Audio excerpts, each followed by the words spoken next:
నా ప్రియ స్నేహితులారా, నాదొక చిన్న సాక్ష్యము. నా జీవితం ఏమీ సాధారణంగా సాగిపోలేదు. ఎన్నో అవమానాలు, వెక్కిరింపులు, దూషించేవారు. నేను ఎంత నెమ్మదిగా ఉన్నా, ఓర్పుతో సహనంతో ఉన్నా నన్ను చూసి ఈ జనము నవ్వేవారు. ఒకానొక సమయంలో వెలివేయబడ్డాను కూడా.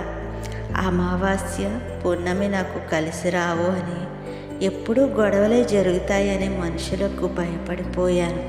కానీ దేవుడు నా జీవితంలోనికి మోషే వంటి నాయకుడిని పంపించాడు. ఎంత గొప్పవాడో తెలుసా అండి దేవుడు. సహోదరులు చెప్పిన మాట, దేవునికి భయపడితే మనుషులకు భయపడవలసిన అవసరం లేదు. ఈ ఒక్క మాటే నా జీవితాన్ని మార్చేసిందండి. నన్ను దేవుని వైపు చూసేలా చేసింది. నేను ఇప్పటి వరకు అనుభవించిన బాధలన్నింటినీ కొట్టివేసింది. ఇప్పుడు నేను దేవుని భయాన్ని కలిగి ఆయన్ని ఆనుకుని ఉన్నాను.